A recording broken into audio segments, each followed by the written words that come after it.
ไม่เข้าใจแล้ววันนี้ข้าพเจ้าชื่อว่าปฏิบัตินี่คือท่านก็ว่าอันนั้นจังฐานเลขาบนว่าเป็นปุโตเขามาเป็นโมจะขับข้าพเจ้าฟังตรงนี้ไล่ปัญหาแม่กันแม่เป็นกันว่าคันแม่ว่าคันอาจารย์ใหญ่คนว่าสันซะคันว่าพวกหมู่ความรักคนว่าคันเรียนไล่ปัญหาคันว่าว่า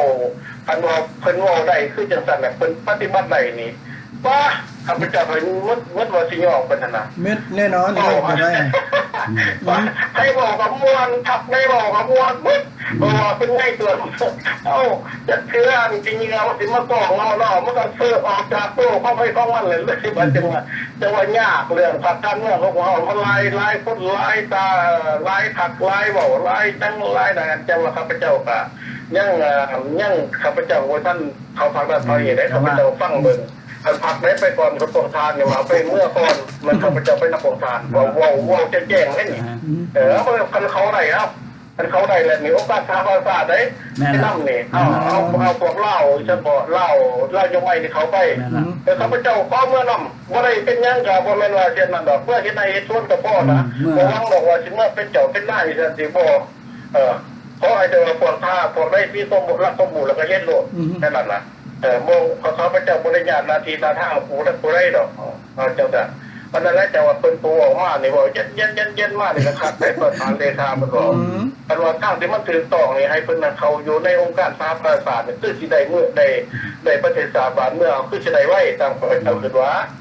คือจะว่าโลกคือจะแก้ไขไว้มันก็มีหลายผู้เฮ็ดหลายผู้แลนเนาะบางองค์การเพิ่นก็ไปหาองค์การสหประชาชาติก็มีละเด้นะว่าซั่นไปทางมันบางองค์การก็มีหลายแล้วนะแต่สำคัญนี่มันจะขัดบ่ครับเฮาบ่ได้ติได้ว่ากันบ่ชื่อขัดแบบเป็นมันจะขัดกันนะข้าพเจ้าคือว่าแล้วข้าพเจ้าก็บ่มีหยังดอกมีแต่ว่าตอนนั้นแหละบ่ให้ลงไล่บ่ให้เฮาละลายนะบอกเป็นยังอยู่ข้าพเจ้าที่ซื้อมาแล้วไม่บนต้นนี้เป็นพับมือให้นั่งเลยเป็นพับมือให้นั่งไว้พวกไหนนะบอกขากล้วยตัวหนึ่งให้เจ้ากินโลขาล้วยปอดแล้วพวกให้เจ้าข้าวโลดเอาเส้นแค่มาปอแม่แร่โลดเลยอันนี้สถานีนี่ขอผ่านเนาะสถานีเฮานี่บ่แม่นตัวผู้นั้นบ่ได้ตัวผู้นี่แล้วก็ให้มาเข้าได้ค่อยเด้อถ้าค่อยก็บ่ได้เว้าแล้วให้คิดให้เบิ่งผู้ใดเฮ็ดทางไรอันใดมันสิถูกต้องแล้วก็ให้คิดเอาให้เบิ่งเอาก็นั่นเอาอันนี้ถือแล้วข้าพเจ้ามีแต่คิดเอาแต่ว่ามันความเตือนนี่บ่พอทานบ่มาข้าพเจ้ามีข้อมูลนำไปเตือนแล้วเตือนแล้วปึ๊บพร้อมถึงเตือนของข้าพเจ้าตั้งแต่เตือนคือตั้งสิ่งที่ข้าพเจ้าหูนะแล้วบ่ให้เครียดกันนะข้าพเจ้าทางว่าเจ้าของพ่อใหญ่แต่บ่แม่นทางเตือนพวกผู้ค้ามากคือกันข้าพเจ้าสิว่าได้บ่พักกันเมื่อต่างๆถูกต้องแล้วล่ะท่านเองท่านโตข้าพเจ้าย่องคือขึ้นนี่มันเจ้าเนี่ยมามิตรคือกันไหนย่านข้าพเจ้าเรื่องไหนนั่นแหละเพราะว่าคือกันนะพระเจ้าเนี่ยตัวไหนข้าพเจ้าประเดี๋ยวข้าพเจ้าไปเปิดมาบอกแล้วมันตั้มมาเป็นลายกัญญาเนาะกัญญาตั้งนั่นแหละแต่ว่าเข้ากับพระเจ้าบอกว่าคือไอ้ทางนี้ถ้าทายปูคงจะต้องมันแล้วประธานเข้าประธานนี่ท่านสุภาพสุภาพท่านทายเองแหละนี่กัญญาแหละพยายามมาแหละตั้งใจพอเจอท่านหลอกลวงนี่ผมแล้วเห็นว่าคือกันเรามูข้าพเจ้าและมอเซนจันแหละทั่วพอจะไม่ถึงกับขาตัวมันเองบ่อันนี้ว่าง่ายได้มาขึ้นเบื่อขึ้นสันและขึ้นเบื่อขึ้นมาแบบละเอาอบขึ้นแล้วก็ยิ่งตั้งตัวเองแบบเบื่อนายตัวเองเนี่ยจะย้อนคนนี้แหละพยายามตั้งใจอดนั่นแหละเห็นอะไรย้อนพิษดีน้ำเป่าอะไรวงล้อกันวนกันนะแต่ว่าให้เขาขึ้นจะขัดเลยให้เขาขึ้นจะอย่างเงี้ยก็ตามไปทันว่าทั้งองค์การสหประชาชาติน้ำผ้าพวกเขาหันตัวนี้เขาไปเขาเอาแน่นอนไปแน่นอนเขาไปเจ้าเขาไปนำหลวงเขาไปตีคนหนึ่งนะเราฟังไปนี่แหละถ้าเพิ่นบ่นำเขาก็บ่ไปนี่แหละเห็นบ่เขาทั้งว่าเอาแล้วองค์การสหประชาชาตินี่มาว่าเอาเราคนเราเรื่องนี้พวกทานเราโอ้ยพวกจะตึ๊บซื้อแหละเอาคนมาบอกงูก็ย่อมือใส่เนี่ยงูย่อมือใส่พวกทานนั่นแหละอันนี้เราพระเจ้าชัวร์ด้วยตรงหลวงท่านเที่ยวมีคนเขาโมทันเห็นยังมันยังยากแค่ฐานะอันนี้เดี๋ยวนี้นะโครงการประกอบพวกเวทนั้นอย่างเราพระเจ้านั่นขอบใจหลายๆแหละเนาะเรื่องมันจะมีลายดอกตัวบอกมันบอกมันเป็นการเสียดีว่าแบบเอาอะไรเมื่อไรไปพักไรบอกไปแต่ช่วยต้องเขาเสร็จปากไปอะไรฮะแต่ว่าให้เขามีสตินึกว่าอะไรบ่ให้ตัวมูลงน้องว่าจันทร์บ่ให้ตัวมูลงน้องเข้าคือกันตัวเป็นอย่างไรมันสิเป็น ปัจจุบันใส่คนคณะเป็นครูบากับมันต้องสังฆาปรสิตเนาะนี่ก็เข้ากับเป็นเรื่องยากเราบอกว่าไปแต่อันนี้บอกผู้ทานจะบอกดีหรอกข้าพเจ้าก็สนับสนุนตัวสำคัญจะขึ้นเรื่อยๆแล้วเราบอกกระทักแปะข้าพเจ้าก็มากหลายเขาก็ขอบคุณใจคือกันโอเคอันนี้ก็น่าสิว่าไปหนึ่งเนาะเพราะว่าก็แม่นแหละเรื่องความเสียอกเสียใจกันนี่พวกเฮามันเคยถูกตัวถูกหลอกมาแต่หลายครั้งแล้วอันที่เพิ่นว่าถูกต้องเดี๋ยวนี้หั่นก็บ่ว่าแต่เพิ่นและผู้อื่นคือกันหมู่ผู้ขาคือกันส่วนหลายนี่แม่นญาติพี่น้องของเฮาเองที่ว่าเฮ็ดบ่ดีให้เฮานะคันสิทธิภาคที่รัฐเขาก็ยังบ่ถูกแท้ได้เดี๋ยวนี้เขาเจ้าก็ปกครองด้วยกฎหมายบ้านเมืองแล้วเดี๋ยวนี้บ่แม่นนั่นแต่ว่าเรื่องภาคที่ผ่านมามันก็แม่นสิ่งที่ผิดพลาดของเจ้าก็หลายแต่เดี๋ยวนี้เพราะว่าโลกเพิ่นเข้าไปหลายแล้วแล้วเพิ่นก็เขาจะได้มีเส้นสัญญากับองค์การโลกและต่างๆนานาเช่นว่าเมื่อเวลาที่ว่าอันนั้นตัวแทนของสหรัฐอเมริกาไปวางเมื่อเดือน2ผ่านมานี้เขาเจ้าก็ได้ตกลงเซ็นสัญญากับตัวแทนของสหรัฐอเมริกาแล้วว่าจะปกครองชปปลให้เป็นประเทศที่ปกครองโดยกฎหมายแล้วก็จะลดพรการสอราชบังหลวงกันนั้นกบฏคนเลี้ยวต่อองค์ทุนต่างๆที่ได้มาจากทางโลกนะแล้วก็จะในเริ่มต้นอันนั้นเพิ่มทวีการสาพัฒนาการทำธุรกิจและการลงทุนการค้าเขาก็ได้รับวันนี้มันก็เขาเจ้าก็เข้าไปเลยเด้มันก็มีองค์การ NGO เข้าไปหลายสิ่งหลายอย่างนี่แต่ว่าอีกอย่างนึงที่ฐานเว้ามาแต่ว่าอันนั้นคือแบบนั้นเฮาบ่จักเชื่อเขาอันนี้มันคุณน่ะแม่นอยู่ใน Facebook นี่หลายเขาเว้าให้เฮานะเว้าบ่ทันสุดก็โอเคเอาสบายดีสบายดีอันนี้ก็พอดีได้เงินเพิ่นผู้โทรมาเนาะแล้วเขาก็มีอย่างนั้นตึงเพราะว่าได้ส่งโฮมไปให้ผู้นั้นท่านบรรดาNGO นะเพิ่นนำความประสบแล้วนั่นแหละได้เอาให้เบิ่งมันก่อนนั้นได้ให้เราเอาว่าเพิ่นเพราะว่าเดี๋ยวนี้เพราะว่าองค์กรตัวนั้นไม่ใช่ว่าเขาเจ้าเริ่มปฏิบัติเริ่มสนบทเข้ามาอยู่ในที่ว่าแล้วเพิ่นตั้งคำถามว่าคือในองค์กรที่กองประชุมผ่านมานี้เพิ่นบอกว่าได้ชื่อแต่งตั้งได้ชื่ออนุมัติจากองค์การชาติคนน่ะทราบนั่นแหละแล้วจะได้พูดนั่นแหละเนาะพยายามว่าให้เพิ่นว่ามันมีจากองค์กรที่ไหนฮะมีรูปอยู่นั่นแหละเพราะว่าตัวนี้เป็นกองประชุมผ่านมาแล้วข้าเจ้าก็เริ่มปฏิบัติแล้วเนาะเราไม่ใช่การคอยสนทนากันต่อเข้าใจโอเคเข้าใจจังหน่อยจะให้เพิ่นเบิ่งอันนั้นสิอธิบายจังหน่อยนึงเพราะว่าการที่คือกับท่านที่เว้ามาหั่นอันคือให้ยกเอาตัวอย่างก่อนข้าเจ้าสิเอาอันนี้บ่อยากเว้าความเก่าแต่ว่ายกให้มันให้มันแจ้งนํกันเนาะว่าซั่นเนาะไอ้เนาะเว้าเจ้าก่อนเพราะว่าอยู่ก่อนบ่อนข้าเจ้าสิเอาพวกทหารขึ้นไปสัมมนานะในเขตนั้นเขาได้สัมมนาพวกประชาชนในเขตนั้นก่อนเป็นเวลา3เดือนบ่ได้เขาสัมมนาแบบใดเขาสัมมนาพวกประชาชนในเขตนั้นเขาว่าเดี๋ยวนี้พวกเฮาสิเอาเฉลยศึกขึ้นมาเขาเว้าจังซั่นได้และพวกนี้พวกเฉลยศึกนี่แม่นว่าพวกเป็นพวกปฏิการพวกที่บ่ดีต่อบ้านต่อเมืองพวกกินบ้านกินเมืองพวกที่เป็นผู้ร้ายชายโจรน่ะเขาเว้าแบบนี้แหละเมื่อเวลานั้นแหละเวลาพวกเอาทหารสัมมนาขึ้นไปสัมมนาอยู่ในเขตนั่นน่ะประชาชนเนี่ยบ่ปากบ่เว้าบ่นั่นนำได้ทำอีกนั่นน่ะเพราะว่าเขาก็วางกฎระเบียบของนั่นหลีว่าบ่ให้ประชาชนนั้นถามมันย่างใกล้กันบาชุนบาก็ไม่ถามมันแต่ว่าเวลาต่อมาแล้วล่ะจังว่าเขาเจ้าจึงได้เห็นคุณงามความดีก็บ่แม่นคุณความดีเห็นนิสัยนะนิสัยใจดีของพวกทหารไปสัมมนาแหละกับเห็นการประทุษร้ายของฝ่ายพวกทหารยามทหารที่คุมกันเขาน่ะเฮ็ดน่ะ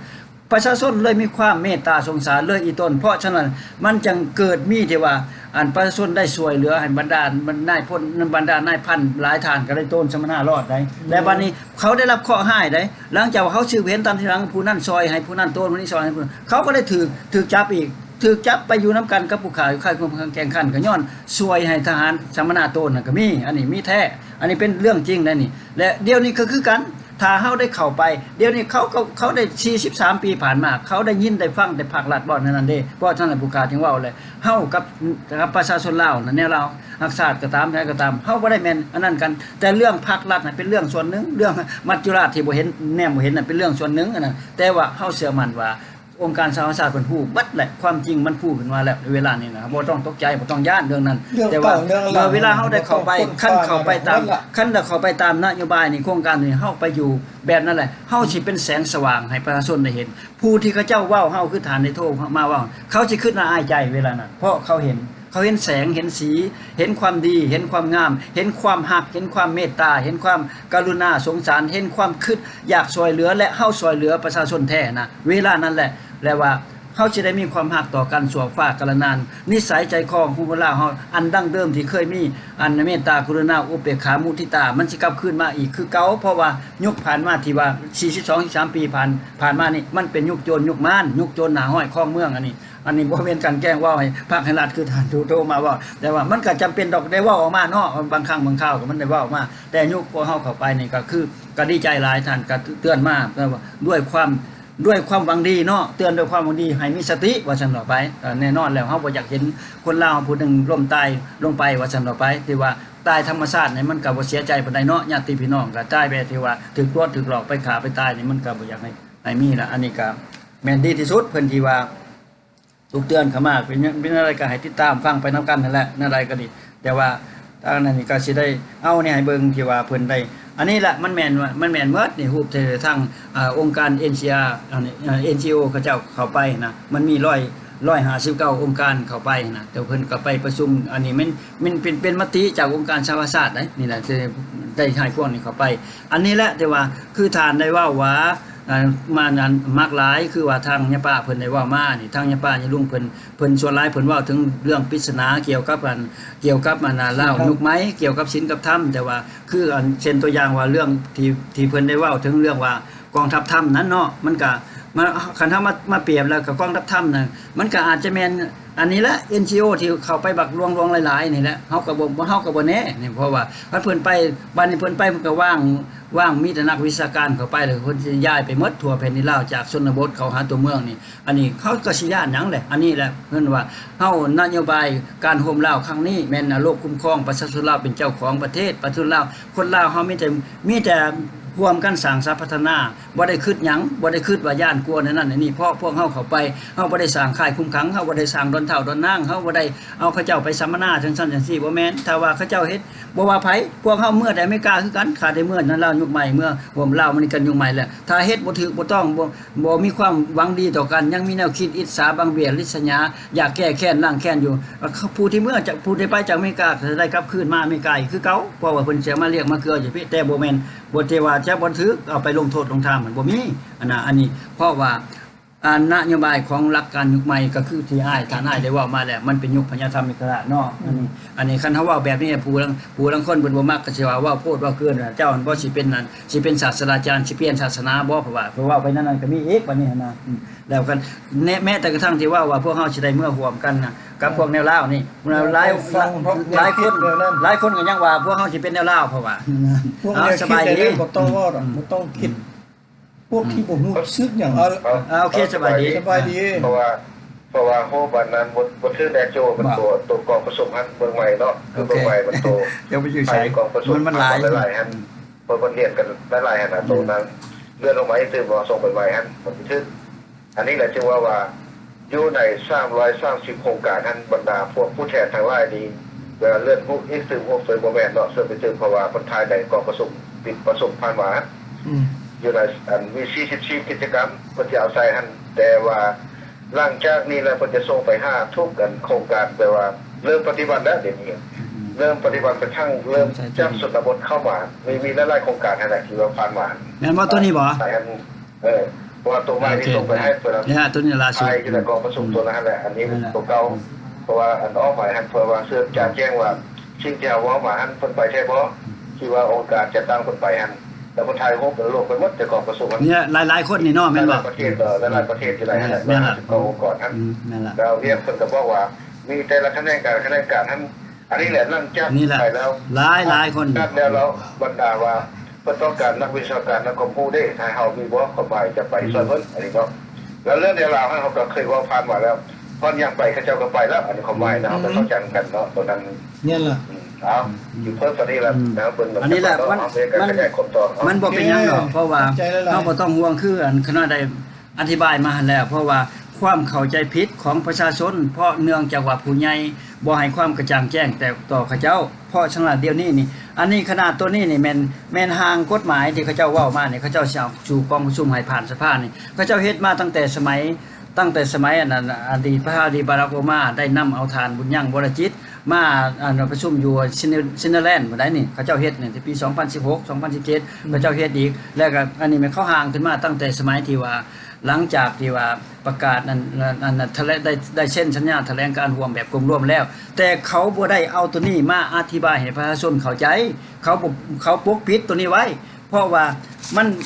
เขาฮู้ว่าถ้าตัวนี้พูดขึ้นมาน่ะอันนี้มันจะเป็นเงื่อนไขให้แก่ประชาชนได้มีสิทธิ์มีเสียงเพราะว่าอยู่ในหันตั้งแต่ข้อที่1ถึงข้อที่20นะว่าเรื่องแถลงการร่วมแบบกลุ่มร่วมมันคล้ายๆกับว่ามันสิเป็นนั่นน้ำปักน้ำบงให้แก่เขาอันนี้ว่าบ่อยากเว้ามันก็ต้องได้เว้าเนาะมันแปลนมันนะครับเหมือนกับว่าเขาเหมือนกับพวกนั้นล่ะเขาใส่โครงการการเมือง18ข้อในสมัยนั้นประชาชนได้จับตัวนั้นขึ้นมาแล้วก็พากันเดินขบวนประท้วงที่ว่าครับหลายอันลูกหลายพ่อแม่นี้ก็มีว่าซั่นออกไปอันนี้ก็คือกันแปลว่าบัดนี้ทางองค์การโลกเพิ่นกระทู้กระทางหลายเพิ่นหนีบเขาได้ส่งเข้าไปทางองค์การ NGO คือว่านี่เขาจำเป็นสิเอาตัวนี้ฮื้อขึ้นมาเพราะว่าเฮาบ่แน่ใจลางเทื่อตอนที่ว่าคณะผู้แทนสหรัฐอเมริกาไปพบกับประธานสภาและก็รัฐมนตรีการเงินและก็รัฐมนตรีต่างประเทศและก็รองนายกเมื่อเดือน2วันที่2นี้เพิ่นไปบางทีเพิ่นสิไปถามตัวนี้เฮาก็บ่ฮู้เพิ่นสิไปถามตัวนี้ว่าฉันอยู่ไสเรื่องโครงห่างที่ว่าตกลงกันว่าเช่นนั้นและเพราะฉะนั้นเขาจะต้องฟ้าวขึ้นมาแนวใดเขาก็ต้องไปเพราะว่าเขาอยู่บ่ได้ดอกถ้าว่าโลกเพิ่นบีบแล้วอีกทีนึงสำคัญแต่แม่นคดีอันนั้นบัญชีดำเนาะคาสิโนคิงโรมันนี่อันนี้แหละนี่บัดนี้อันนี้แหละก็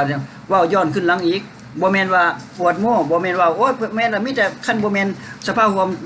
ชาวลาวชนเผ่านี่บ่ได้เว้าจังซั่นแต่ว่าไปถึงหลักการที่ว่าพวกผู้ค้าได้เฮ็ดไปแล้วนี่แม่นได้อบรมกับทางรัฐมนตรีกระทรวงการต่างประเทศเพิ่นก็ว่าเพิ่นสิให้คำตอบทางจดหมายเป็นลายลักษณ์อักษรมาแต่แทนที่นับแต่มื้อนั้นได้อบรมกันเพิ่นแล้วแทนที่สิได้รับจดหมายพันบ่ได้รับพันแม่นว่าได้มีข่าวออกมาเพิ่นได้ส่งตัวแทนสหรัฐอเมริกาไปพบกับสภาประธานสภาแล้วก็นั่นคือผู้ข่าวว่ามาแล้วมันบ่เคยมีในประวัติศาสตร์คันเฮาบ่เชื่อว่าสหรัฐอเมริการ่วมกับองค์การสหประชาชาติบ่ได้เฮ็ดเวียกหั่นมันบ่ได้เป็นห่วงเป็นใยนำสถานการณ์บ้านเมืองลาวบ่ได้เป็นห่วงเป็นใยนำอนาคตของบ้านเมืองลาวนี่ก็ควรที่ตามตัวนี้องค์การจะตั้งต่างๆคือกันควรคิดแต่ว่าผู้ข่าวก็แปลกอยู่ว่าเป็นหยังองค์การจะตั้งอื่นๆทั้งที่เพิ่นก็ต่อสู้เพื่ออยากควบลาวเพื่ออยากการให้บ้านเมืองลาวกลับคืนเข้าไปสู่เป็นปกติมีประชาธิปไตยมีเสรีภาพสิทธิอธิปไตยให้อยู่ร่วมกันนั้นแต่เพิ่นบ่เคยยกเรื่องที่ว่าแถลงการร่วมแบบกลุ่มร่วมนี่ขึ้นมาบางองค์การเพิ่นก็ยกเอาแต่เรื่องที่ว่าสัญญาต่างๆแต่เข้า54 62 73ขึ้นมาผู้ข่าวก็บ่ได้ลบลู่บ่ได้ประมาทแน่นอน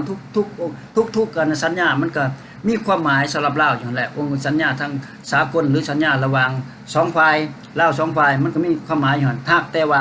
ตัวมันสำคัญที่สุดล่ะคือยุคนี้ปัจจุบันนี้แหละพวกเฮากำลัง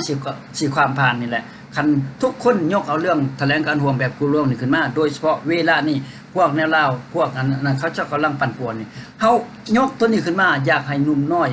ทั้งในและทั้งนอกเขาเข้าใจ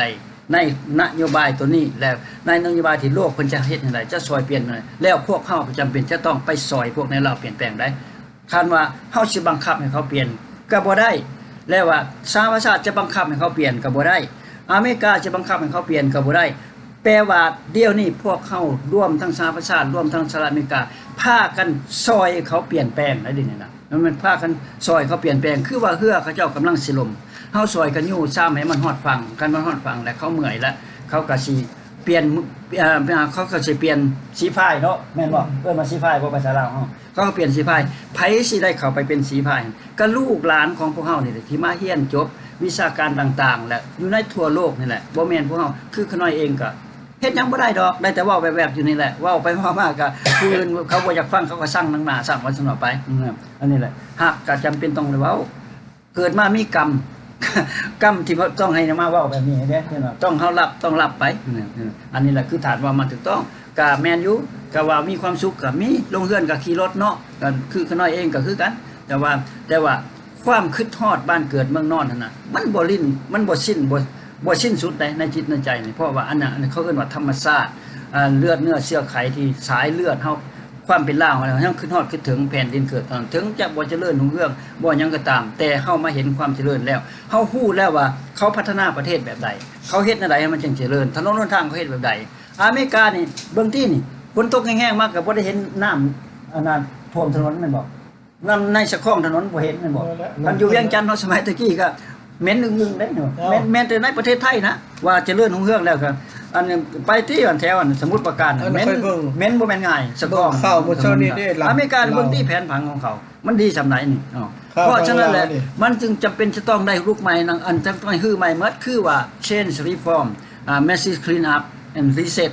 เป็นหยังจังว่า reset ต้อง reset แปลว่าเพื่อนที่ว่าอยู่ในสวรรค์เขตหรือเวียงจันทน์หรือปากเซ่หยังก็ตามถ้าเจ้าบ่ reset ใหม่นี่บัดนี้เพื่อนที่ข้างใน3ล้อก็ยังเข้าไปบ่ได้นะมันบอกในกลุ่ม3ล้อหยังเขาเบิ่งข่าวมื้อนี้อยู่ รอบกองตารางยังเข้าไปนี่บัดนี้เกิดไฟไหม้ทั้งในเลย เอาก้ามาดำใส่น้ำทางคือนี่ อันนี้แหละ มื้อนี้น่ะไปเบิ่งมื้อเช้านี่น่ะนั่นแหละเฮาต้องมีแนวคิดรวมกันบรรดานักวิชาการทุกสิ่งทุกอย่างอันนี้อันเห็นว่าแบบนี้บ่แม่นอยากให้ทุกคนมาฟังเสือตามนี้ให้ฟังหมดทุกๆการจัดตั้งเด้อพ่อแม่พี่น้องผู้ใดก็ตามที่ฟังผู้ขาอยู่ในเวลานี้หลังจากหมดรายการนี่ไปฟังองค์การอื่นฟังสถานีอื่นเพิ่นว่าแนวใดก็ฟังเพิ่นบ่ต้องโต้ต้องเถียงเพิ่นนะเพราะว่ามันเป็นแนวทางของเพิ่นนั่นเฮาก็ฟังเอาผิดหรือถูกก็เฮาเองครับคือผู้ขาเองเป็นพิธีกรบ่สามารถจะออกความเห็นในใดได้มีแต่รอถามความเห็นจากทางผู้ฟังเพราะว่าผู้พิธีกรขน้อยเองพยายามที่สุดจะบ่อยากให้มันแต่ต้องตามใจผู้ใดองค์การจะตั้งใดๆนะแต่ว่าพยายามยืนตัวอยู่ในที่ว่าสิ่งที่ถูกต้องแต่บ่ให้ถูกใจผู้ขายเองหรอกนะอันนี้เอาไอ้หดมีอย่างอีกนะกินน้ำก่อนคือก็เฮาแหละทุกสิ่งทุกอย่างคือค่อยเบิ่งข่าวหั่นลาวอยู่ลาวหั่นว่าแต่เจริญบ้านนี้เขาหากกล้าไปดำนาใส่ประตูกลางทางว่าอันนั้นเหมือนเขาเฮ็ดกันแกล้งเฮ็ดใส่กันบ่มันบ่แม่นได้มันเข้าบ่สร้างได้มันมีถนนทางมันมีโบกมีคุ้มหลายเขาก็บ่ฮู้ว่าเขาเฮ็ดนี่แล้วเขากันแกล้งเฮ็ดให้รัฐบาลเห็นลงมาเบิ่งแนวคือเห็นอยู่ใน YouTube แต่ว่าเจนางเด้อยู่สวรรค์เซโนนี่นะก็เห็นเซโนดงเห็นนี่บ้านเกิดเมืองนอนแหละนะเฮ็ดจังได๋ถึงย่านถึงข่าวเฮาแล้วคือเฮาเว้ามาแหละถึงยุคถึงสมัยแต่สิปกครองแบบใดเฮาก็เบิ่งเอาน้ำหูน้ำตาอันเว้าโจมตีหมู่ว่าเฮานี่ดีกว่าหมู่เฮาบ่โจมตีไผเฮาบ่โจมตีไผเว้าไปตามคือว่ามาแหละว่าแนวใดสิมันเฮาเชื่อและเฮาคิดว่ามันสิถูกต้องแน่นอนว่าคิดก่อนจังเว้าแต่บางเทื่อมันก็คิดปานใดก็ยังผิดอยู่ว่าตัวอย่างคือเฮาเฮ็ดนี่คืออันน่ะองค์การนี่170ประเทศนี่คือธงเฮากลางอยู่นี่เฮาเชื่อก็ว่าแม้เชื่อแต่เฉพาะเฮาแต่หมู่บ่เชื่อก็ให้ฟังไปให้เบิ่งหรือมันสิเป็นจริงหรือบ่เป็นจริงอันนี้ก็ได้เพราะว่าก่อนสิมานั่งเว้านี่ก่อนสิเป็นลาวยุคใหม่นี่ก็เพิ่นกันได้ทุงตัวนี้ละมาแล้วเฮาก็ศึกษาแม่นบ่แล้วเฮาก็ศึกษาก็พิจารณาด้วยเหตุด้วยผลด้วยความเชื่อมันสิเป็นใดก็เฮาก็บ่ได้เกี่ยวถ้าว่าเฮาเข้าเมือปุ๊บองค์การใดทุกองค์การตั้งสถานีอยู่นี่เอาเมือหมดทุกอันทุกแนวแล้วแต่องค์การสหประชาชาติสิว่าโอ้เอาอันนี้ละเนาะทุงนี้ละเนาะเป็นทุกซะเขาก็บ่ติสบายดีสบายดีสบายดีเอาที่ข้อซอยก็สนอกคุยเรื่องโซนมาเอาเลยผมเห็นจะว่ากันต่อสนทนากันตามนี้อันนี้เราจะย้อนขึ้นมาว่าในสถานการณ์ปัจจุบันเนี่ยเขาบอกว่าประเทศเราคือยังไงเขาบอกว่าเรื่องการสัมปทานต่างๆคืออะไรขึ้นเขาก็บอกเลยว่าผู้ใดกินไปแย่งกินอยู่นั่นเขาก็โอ้แล้วจะย้อนขึ้นมาว่าตัวนี้เนี่ยเราเบิ่งวันผ้าท่าน